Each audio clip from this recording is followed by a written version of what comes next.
I'm sorry అన్నయ్య. అయ్యో పర్వాలేదమ్మా. లేదన్నయ్య, ఐఎమ్ రియల్లీ వెరీ సారీ. ఏదో కోపంలో అలా. సారీ. తెలుసమ్మా, అయినా నువ్వన్నది కరెక్టే కదా. నేను పనికిరాని వాడినే. అందరికీ తను డాక్టరు, ఇంజనీర్, సేల్స్మెన్, డ్రైవర్ ఇలా ఏదో ఒక గుర్తింపు ఉంది. కానీ నాకంటూ ఏ గుర్తింపు లేదు కదమ్మా. అలా అనకన్నయ్య, యూర్ రియల్లీ వెరీ టాలెంటెడ్. చిన్న వయసులోనే విగ్రహాలవి చేసేవాడివి. దాంతో నీ కొడుకు ఒక బిస్కెట్ కూడా కొనివ్వలేను. Single tea 20 రూపాయలంట. అన్నయ్య, నేను మాట చెప్తాను, అపార్థం చేసుకో కదా. చెప్పమ్మా. అదే నా ఫ్రెండ్ వాళ్ళ ఆఫీస్లో వాచ్మెన్ పోస్ట్ ఖాళీగా ఉందట. వెళ్తావా?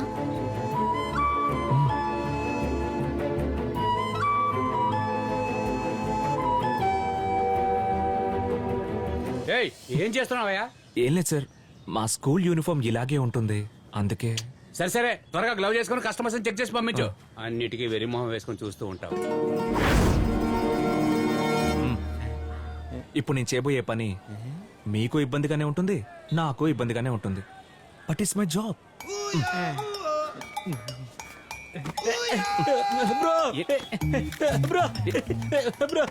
ఏంటయ్యా?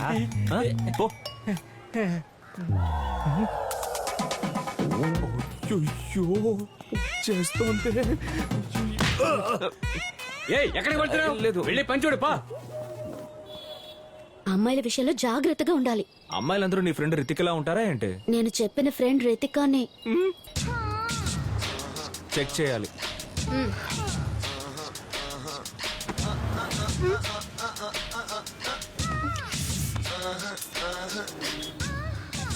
Will you stop it? లేదు, అక్కడ ఏముందో నేను చెక్ చేయాలి. లేదు, నాకు చెప్పారు చెక్ చేయాలి. జెంట్స్ వరకే నీ డ్యూటీ. ఎప్పుడు నాకు ఇష్టమైన పని చేయని వరకు.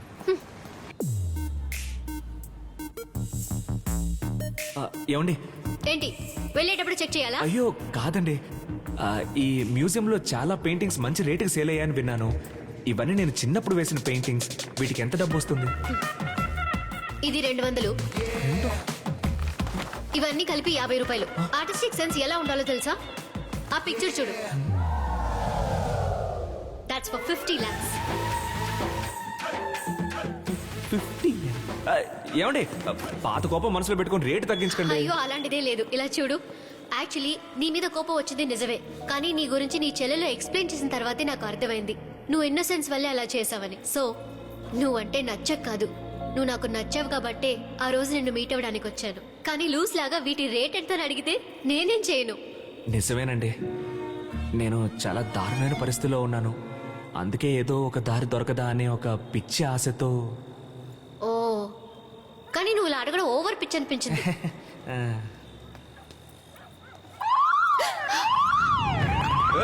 నాకు అప్పుడే డౌట్ వచ్చింది, నువ్వేదో కొట్టేస్తుంటావని. నా వల్ల కాదు, టోటల్ బెడ్డింగ్ అలారం మోగుతోంది. ఎవరో దొంగతనం చేశారు.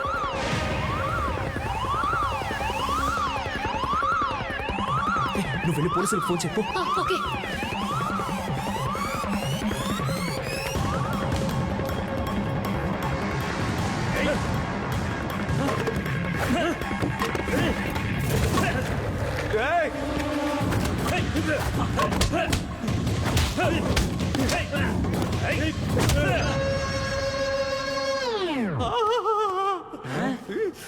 పోలీసులు వస్తున్నారా? వస్తున్నారు కదా.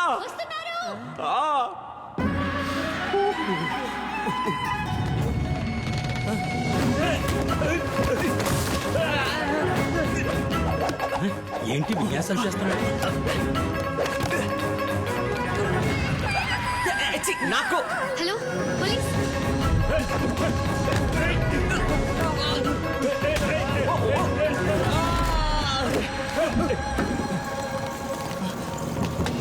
నేను వస్తాను.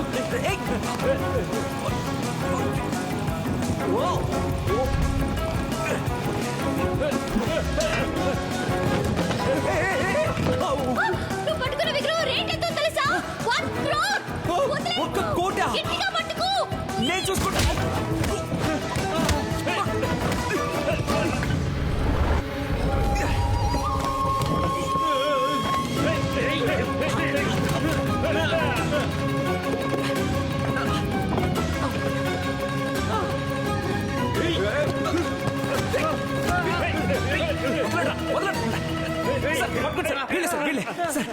పర్లేదా లాస్ట్ లోనే వస్తున్నారు సరే ఓకే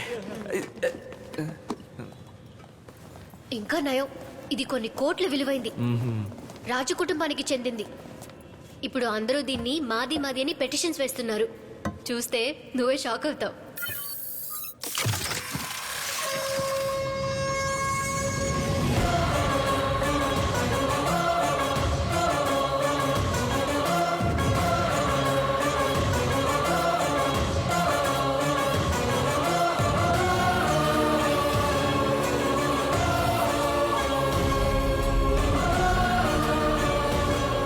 చూసావా, చెప్పానుగా నువ్వు షాక్ అవుతావని. Good job. హలో ఇది నాదయ్యా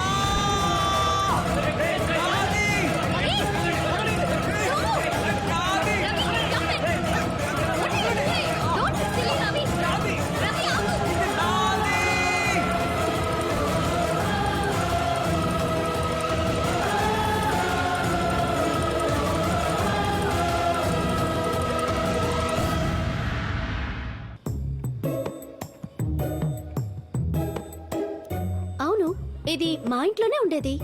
అంటే మీరు నిజంగానే రాజవంశీయులా? రాజవంశీల వీళ్ళ మరీ అంత షాక్ అవ్వకండి. అదంతా పాత కథ, ఎప్పుడో ముగిసిపోయింది. మిగతా వారిలాగే ప్రస్తుతం మనది కూడా సాధారణమైన కుటుంబం.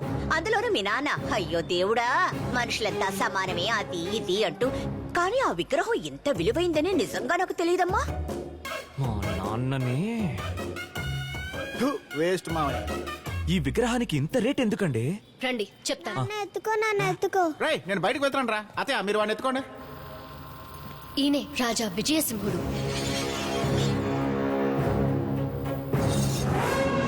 మీ సామ్రాజ్యానికి పేరు వైజయంతి సామ్రాజ్యం. ఎంతో ప్రసిద్ధి చెందిన వంశం.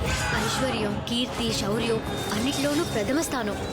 ఆయుధాలను మామూలుగా వాడుకునే పరికరాల రూపంలో తయారు చేయడంలో వీళ్ళు సిద్ధహస్తులు. అంటే డోక్రా అనే ప్రాచీన శిల్పకళలో నిపుణులు. మీరు ఎలా అంతరించారంటే, ఏముందండి, బ్రిటిష్ వాళ్ళ వల్ల అంతరించుంటాం. కాదు, అమ్మాయిల వల్ల అంతరించారు. అమ్మాయిల వీక్నెస్ ఉన్న రాజవంశం రా మీది. అమ్మాయిల వీక్నెసా? క్రీస్తు పూర్వం 136 అంతఃపురం. మనసుకు నచ్చిందన్నావుగా, తీసుకొనుము. నచ్చినచో తీసుకొనుము, నచ్చితే తీసుకోండి. సరే, నీ దగ్గర నుంచి ఆ విగ్రహం ఎలా పోయింది? క్రీస్తు శకం 20వ శతాబ్దం. బాగుందా? తీసుకో.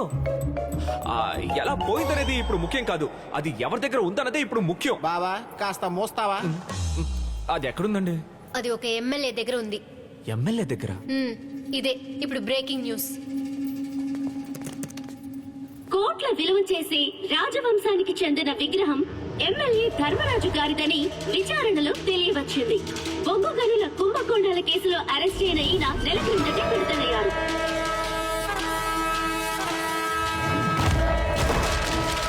ఈయన మీద మరెన్నో హత్యలు, కిడ్నాప్లు, హవాలా వంటి కేసులు కూడా ఉన్నాయి.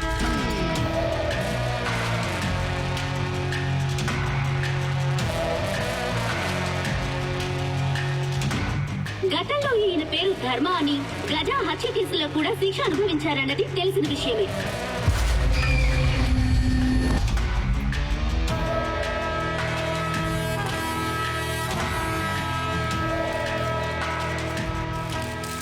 నాది రాజవంశం అనేది నా వీరత్వంతోనూ నేను చేసే చేతలతోనూ మీ అందరికి అర్థమయ్యే ఉంటుంది. ఆ విగ్రహంతోనే నేను ఇది ప్రూవ్ చేసుకోవాల్సిన అవసరమే లేదు. కానీ ఇప్పుడు ఆ విగ్రహం నాదంటే నాదని దాదాపు 100 పిటిషన్లకు పైగా వచ్చాయని నేను విన్నాను. ఇదంతా ఎలా ఉందంటే అటు చూడండి మీరే. హీరో రమేష్ మా బిడ్డండి, ఎలాగైనా మమ్మల్ని కలపండి. హీరో రమేష్ నిజంగానే మా బిడ్డండి. మీరే చూశారుగా, ఆ హీరో నా కన్న బిడ్డ, చీఫ్ మినిస్టర్ కూతుర్ని నేనే అని చెప్పినట్టు పిచ్చితనంగా ఉంది. ఆ పిటిషన్లు వేసిన మతిలేని వాళ్ళందరికీ నేను చెప్పే విషయం ఒక్కటే, డూప్లికేట్లు ఎందరైనా ఉండొచ్చు కానీ ఒరిజినల్ ఒక్కడే, అది ఈ ధర్మరాజు. ఆ విగ్రహాన్ని వచ్చే 20వ తేదీన నేను ఈ గవర్నమెంట్ కి పరిశోధన కోసం పంపిస్తున్నా. అక్కడ అప్రూవ్ అయిన తర్వాత ఆ విగ్రహాన్ని ఇండియన్ గవర్నమెంట్ కి నేను ఫ్రీగా ఇవ్వబోతున్నా. ఏంటి రే, ఎవరి సొమ్ముని ఎవరు గవర్నమెంట్ కి ఇచ్చేది? రాజకీయం ఈ పేరుతో దాని వాల్యూ కంటే ఎక్కువ సంపాదిస్తాడు. దాంతో పాటు కులాల ఓట్లు. రాజవంశానికి చెందిన వాళ్ళు ప్రాబబ్లీ ఒక 3 వర్గాలలోకి వస్తారు. ఇప్పుడు ఆ 3 వర్గాల వాళ్ళు ధర్మరాజు తమవాడే అని గొడవలు పడుతున్నారు. సింపుల్ గా చెప్పాలంటే ధర్మరాజుకి ఈ 3 వర్గాలు ఇక సపోర్ట్ గా ఉంటాయి. ఇంత విలువైన ఆ విగ్రహాన్ని అతను ఈజీగా ఇవ్వడు. ఒక విగ్రహంతో ఎన్ని కుల రాజకీయాలా?